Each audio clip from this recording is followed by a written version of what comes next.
Green Dragon Mystic, where we discuss real metaphysical and occult knowledge so that you can manifest real and tangible results in your life. This week, we're going to talk about something we've not really covered on this channel, and I think it's a bit overdue. We're going to talk a little bit about the chakras and give a basic introduction upon them. But first, Bob, what you got? Well, hello there, seekers and prospective dabblers alike. I'm sure many of you have likely heard this before, but the Dark Roast Monster here is having me read this before I can go back to what I was doing, so please bear with me. Please consider supporting Drake and everything he is working on by utilizing the YouTube memberships. For each tier of said memberships, you may find that you unlock additional perks, such as private live streams, monthly spell workings, and others.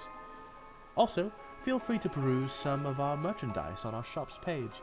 We have t-shirts, towels, mugs, and many other items and garments, each with their own bit of art on them, like the Draconic Rulers and the Dragon's Eye Seal. We also have this one hosting regular live streams on Sundays at 7 o'clock p.m. Eastern Standard Time. If you're one admin I'm thinking of in particular, remember to convert the time zone and set an alarm. At these streams, you can listen in on Drake's latest work, ask him questions, and generally have a decently thought-out discussion.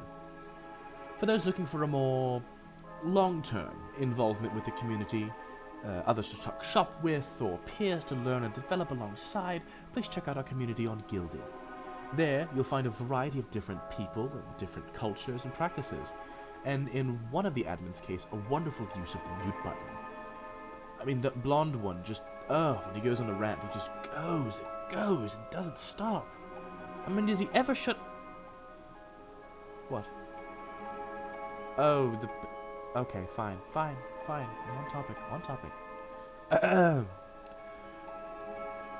For all interested in set, easy-to-follow courses on magic in its many facets, take a look at Drake's online school on teachable.com.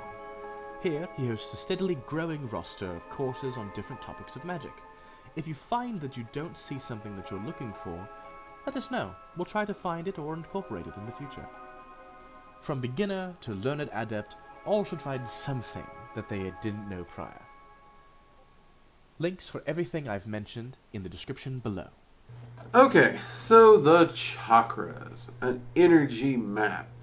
Points of energy within our body. What are they? Well, first off, let's be clear. The chakras are not a literal point of energy in the body. They were designed many years ago as a map, a guideline for how to work with energy and move it through our body to keep it flowing. They are not the only system for moving energy through our body. They are not the best system for moving energy through our body. They are a system, and many people do enjoy the system and how it works, and it is utilized in other fashions in different ways as well. I myself have used the chakra system in the past, and even still do with very specific meditations that relate to dragon magic and other things. But this video is just a quick breakdown on the chakra system, okay? Now, earlier we did a video on Are the Chakras a Trap?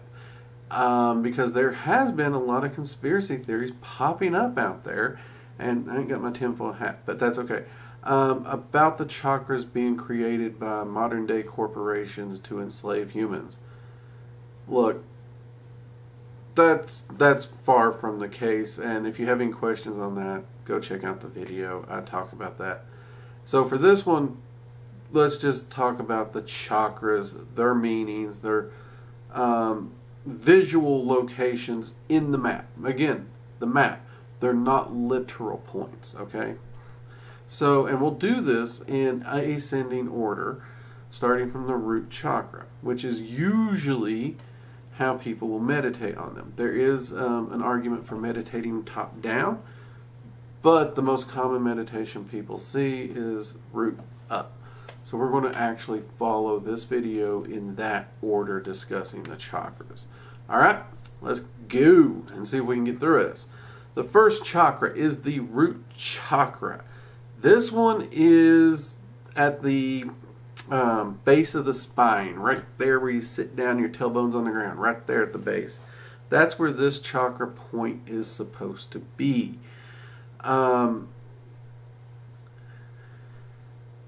This chakra often represents survival, trust, and grounding.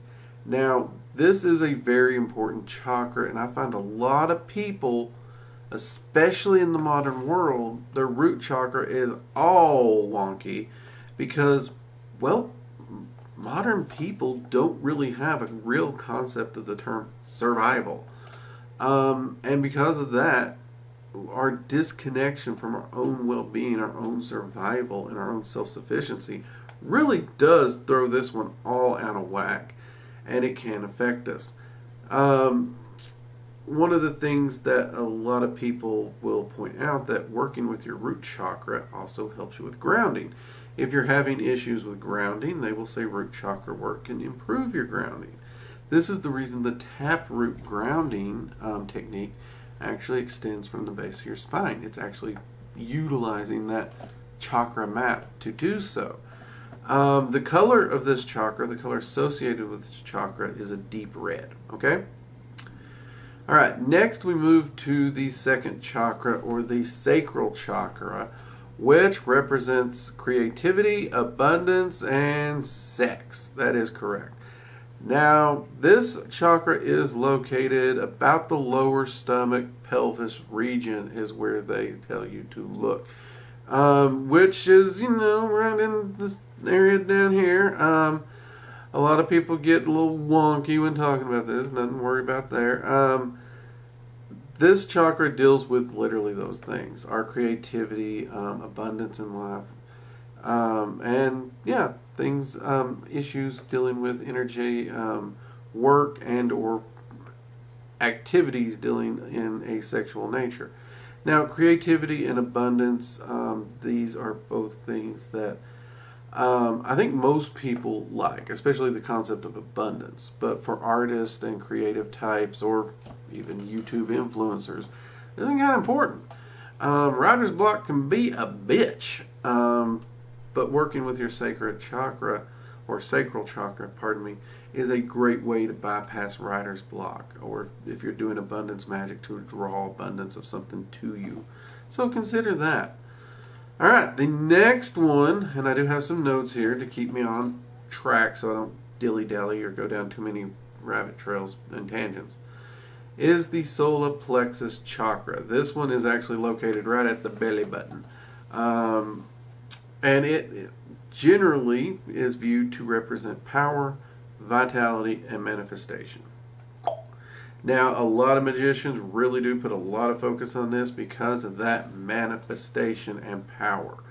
All magicians want power to fuel their magic, and they want the power and the ability to make what it is they're doing manifest. And the solar plexus chakra is really, really going to help there. They forget the vitality, though, a lot. That vitality of life and health is so very important. And it's actually something we magicians should not overlook. Our vitality affects our magic.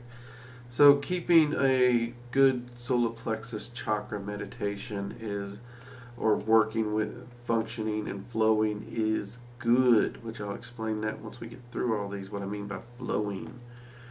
Next, moving on up, we have the heart chakra, which is about the center of the chest. Just draw a straight line from your heart across the center. Got it right there. Yeah. All right. Pretty simple. Heart chakra. I know it's center chest. Most people's thinking, why ain't it over the heart? It's center. We're going with a straight line. Think of a pillar. The heart chakra, this is pretty simple. Most people are not surprised by the heart chakra. It deals with love, it deals with healing, and it deals with acceptance. My friends, my viewers, my people, this one is an amazing one. This is one I have often neglected, but anytime I've neglected it, anytime I do turn to energy work, meditation, the heart chakra kicks in and really has helped me get through some of the darkest, roughest points in my life. Not only does it help me heal from whatever issues I'm going through. It also allows me to accept the things I can change and accept the things I cannot. And it also, helps me work through the things I can change. And it actually gives you a greater concept of love. And that is an important thing, because love comes in different varieties. There's the blind, foolish love, where you're in love, you're chasing after something no matter how harmful it may be for you. Think Harley Quinn to the Joker. And then there is love. There is a true love for people, friends, family, and your partner that goes beyond sex, that goes beyond age, that goes beyond looks. It is respectful, it is nurturing, it is caring, it is supportive. It is a love that I honestly admit I don't think I really understood early in my life. It took me many years to understand it. And I hope more people can find that kind of understanding of that, past just the emotional, attractive kind of love that tends to blind people more often than not.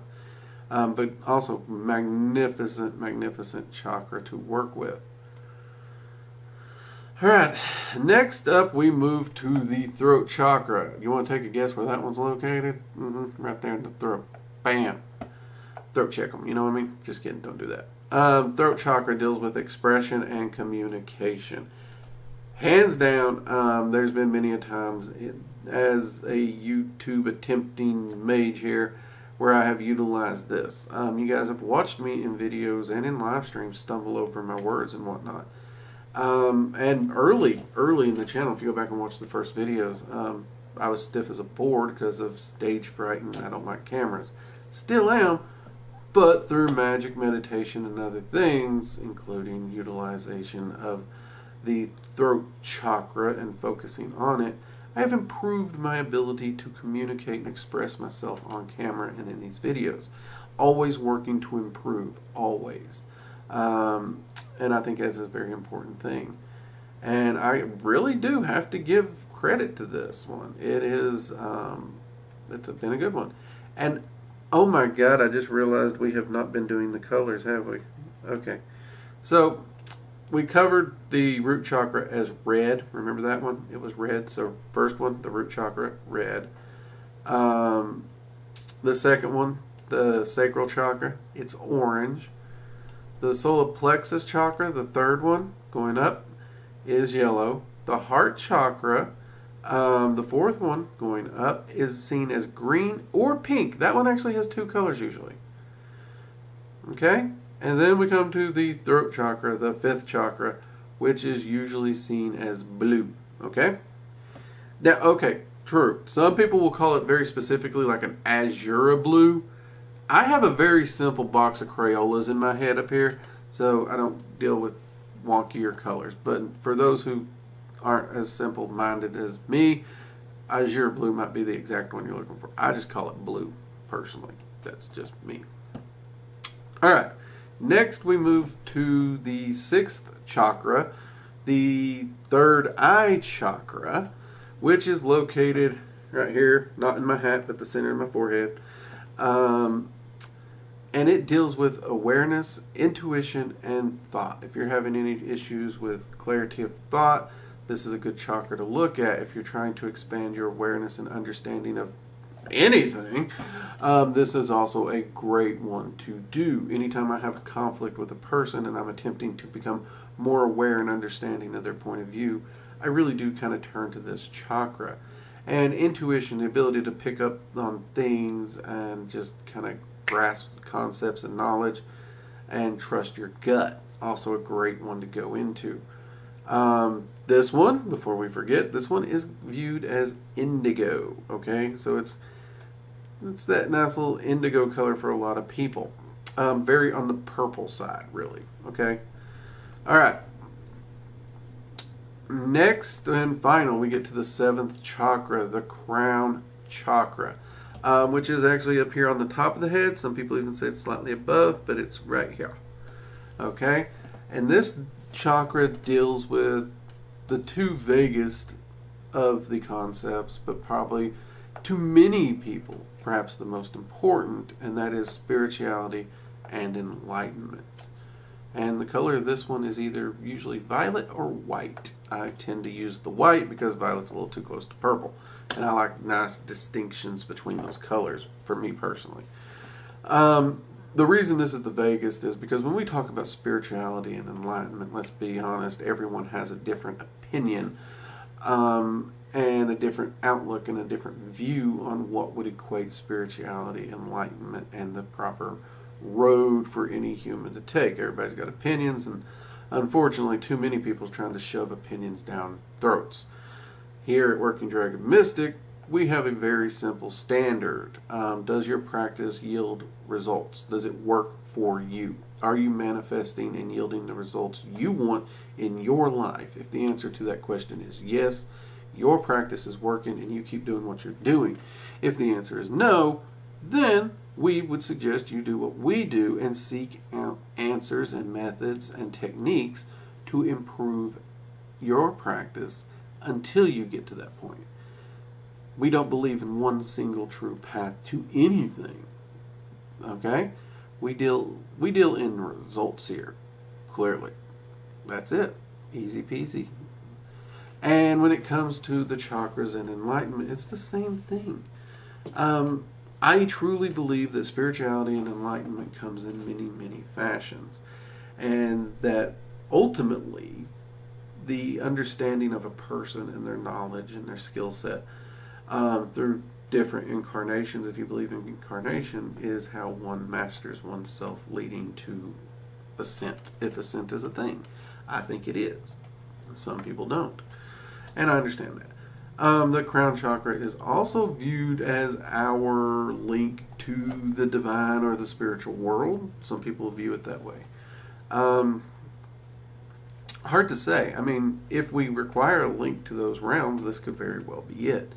But when you look at astral travel or soul travel, generally speaking, you're not just jumping out of your head, as it were. But there's nothing, again, we're dealing with an energy map and a concept to let us work with these concepts in individual categorical packages.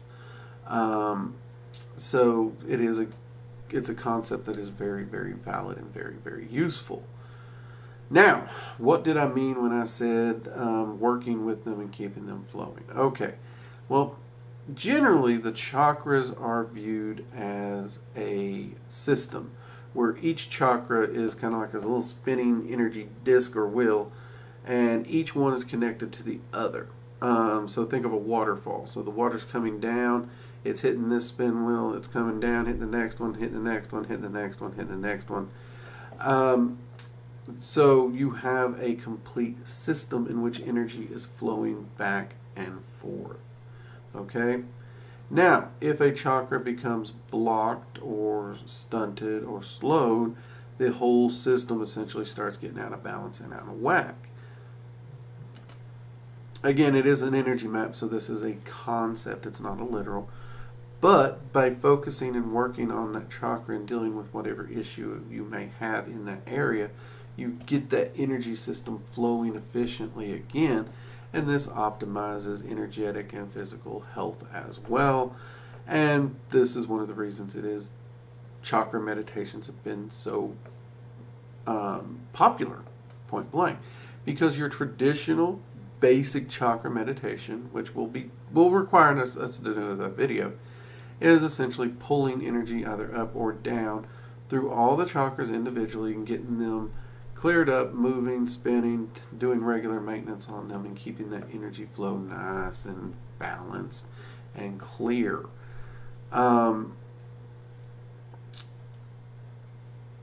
Which, honestly, I mean, from a dragon magic practitioner's standpoint, when we talk about energetic balance, balance is everything to the dragon magic practitioner.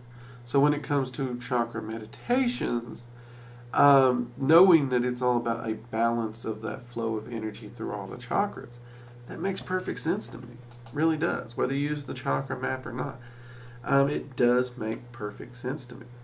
And I will be doing a video on a basic chakra meditation that you can get to start using in your practice right away. Okay, so look for that in the near future. This here today is just a very, very basic primer and quick start guide onto the chakras themselves. Okay? Alright. I hope you've enjoyed this, and we will be talking more about the chakras in the future, so stay tuned. And until next time, I'm Drake. This has been Working Dragon Mystic. Take care. Bye-bye.